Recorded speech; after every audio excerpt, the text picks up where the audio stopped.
આગળ વધીએ 31 પહેલા અમદાવાદ લોકલ ક્રાઇમ બ્રાન્ચને મોટી સફળતા મળી। પોલીસે વટામણ ચોકડી પાસે એક ટેન્કરમાંથી 2 કરોડ 2 લાખનો દારૂ જપ્ત કર્યો। સાથે જ પોલીસે એક ટ્રક, રોકડ, મોબાઈલ સહિત 2 કરોડ 27 લાખથી વધુનો મુદ્દામાલ કબજે કર્યો। એલસીબીની team Vataman Bagodara highway road પર આવેલા રાયપુર પાટિયા નજીકથી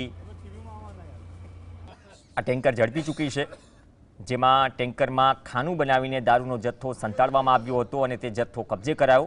પોલીસે મૂળ રાજસ્થાનના બામેડના ટેન્કર ડ્રાઈવર મુલારામ જાટને ઝડપ્યો, પરંતુ 2 સૂત્રધાર પોલીસ પકડથી દૂર છે, તેમને વોન્ટેડ જાહેર કરાયા છે।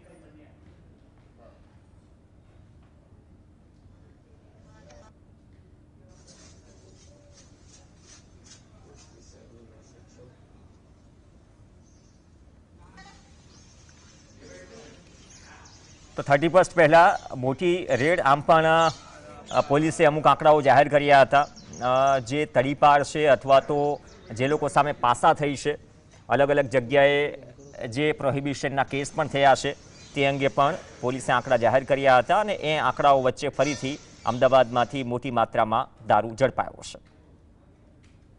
કોટ પોલીસ સ્ટેશનના વિસ્તારમાં વટામણથી બગોદરા તરફ જતા રસ્તાના ઉપર રાયપુર પાટિયા પાસેથી એક સિમેન્ટનો ટ્રક મળી આવેલ છે, જેમાંથી કુલ IMFL ઇન્ડિયન મેડ ફોરેન લીકર વર્થ 2 કરોડ મળી આવેલ છે ટોટલ, અને એમાં 15,000 બોટલ્સ મળી આવેલી છે। કુલ મુદ્દામાલ જે જપ્ત થયું છે એ 2 કરોડ 27 લાખનું મુદ્દામાલ જપ્ત થયું છે।